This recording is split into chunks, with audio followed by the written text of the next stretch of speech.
Hey guys, welcome back to Clownfish TV. This is Neon, and I've got some bad news for you, or good news depending on who you are. QForce is canceled. Netflix has canceled QForce after only one season. For those of you who don't know what QForce is or was, it was a very, very poorly conceived animated series, adult animated series on Netflix. It was blasted by everybody.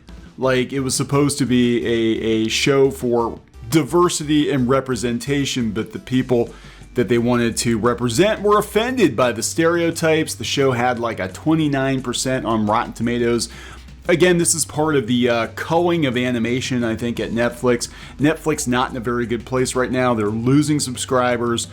They're losing stock value, and they're losing a lot of animated properties because animation is very niche, it's very expensive, and it's a very easy decision to cut animated shows. So we're going to talk about this. Before we get into it any further, please subscribe for more pop culture news, views, and rants. Guys, over 271,000 subs. Thank you so much for the support.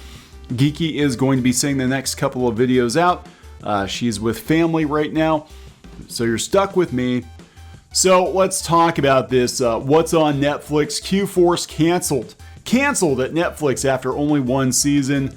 No season 2 planned. And during Pride Month too. What a shame. What a shame. Yeah, the show was not well liked. Again, the people that it was claiming to represent were actually offended by the stereotypes in the show. 29% on Rotten Tomatoes. Pretty much everybody hated this show, so I'm not surprised it got canceled. And with Netflix getting pinched for pennies at this point, losing subscribers, we're going to talk a little bit more about that later on in the video. It is a very, very easy cut. So the adult animated sitcom QForce won't be returning for a second season at Netflix, according to an interview with Matt Rogers on a podcast a couple of weeks ago. Animated by Titmouse, the series was about a squad of secret agents who were all LGBTQ stereotypes, and went on extraordinary adventures. All 8 episodes, 8 whole episodes. All 8 episodes of the first season dropped onto Netflix on September 2nd of 2021. QForce featured Sean Hayes, Matt Rogers, Wanda Sykes, Patty Harrison, Gary Cole, and David Harbour. The show was criticized from the first trailer through to its release due to its stereotypical characters portrayed, and even after the release, critics were still not particularly kind, albeit the criticisms were not as heavy as when the trailers were released. According to what's on Netflix, people hated this show. I mean, I know a lot of people hated this show. 29% on Rotten Tomatoes. Since the release of Season 1, it's been unclear whether the series would even be returning. Unlike some animated projects, QForce did not receive a big upfront episode order. However, we've now learned that we won't be getting a Season 2 of QForce, at least on Netflix. I don't think it's ever going to happen, guys.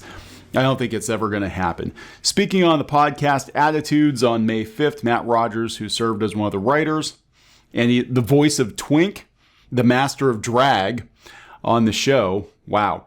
He told the podcast the show would not be returning. Now, what's funny about this is, as much as this is derided, we did a video the other day talking about Marvel Comics trans characters introduced in their Pride Month comic, and it's the same kind of a thing. We had some very sad sack, stereotypical characters, many of them joke characters, and people were like, "Hey, this is not the kind of representation we want." We actually just want characters that just happen to be LGBTQ. He said it did not get a second season, added he's still proud of what they released, and implied it did a good job for representation. Rogers did add some reassurance that Season 1 isn't going anywhere. The people that loved it really love it, and the good news is it will always be on Netflix, just like every other one-and-done season of every show. The host of the podcast, Erin Gibson, went on to add she predicts the show will come back in some form in the future, saying it's just too special. After all, we've seen Tuca and Birdie get second life on HBO Max after Netflix canceled it after a single season. Now, yeah, I don't think Tuca and Birdie had a 29% on Rotten Tomatoes, though, did it? I think people actually like that show.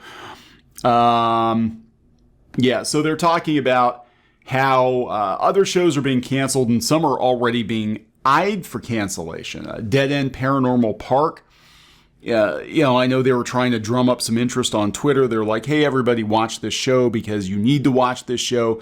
I think at this point, anything that is niche animation on Netflix is on the chopping block. Like, Netflix cannot afford to take the chances they took before. They could throw spaghetti against the wall and be like, hey, even if one strand sticks, it was worth all this other spaghetti, and now they're running out of pasta. I don't know where I'm going with this, but they said, yes, Super Drags was also canceled after a single season. Are you seeing a theme here? But again, animation is very expensive. I think the only reason that we got multiple episodes of, She-Ra was because they committed to the episode order up front. And they talk about that. A lot of times with animation, they commit to a large episode order. So the production team, has plenty of time to work on it. And I think it's the same with Kevin Smith's Masters of the Universe series. I guess they're doing another sequel to Revelation. I'm sure that they probably had a huge upfront order, like 20 episodes or whatever. I'm sure they had to commit to that. And plus, Mattel's probably throwing money at them too. Mattel is probably bankrolling Masters of the Universe as a marketing expense or something. But let's talk about some of the reactions to QForce. I thought this article was interesting. This is Tom's Guide. And here's what the critics said about one.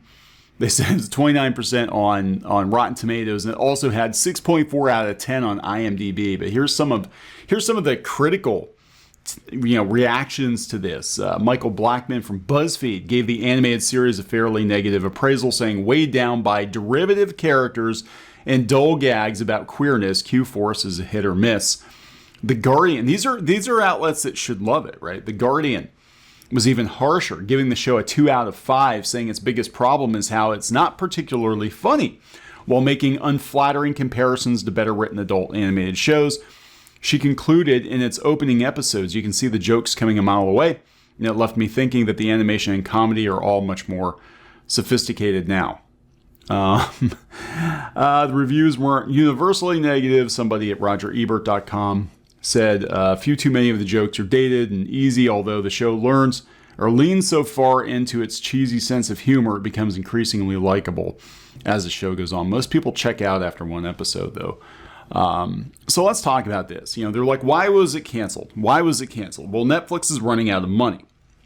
That's why a lot of these animated series are being canceled. And again, they are, for the most part, cheaper.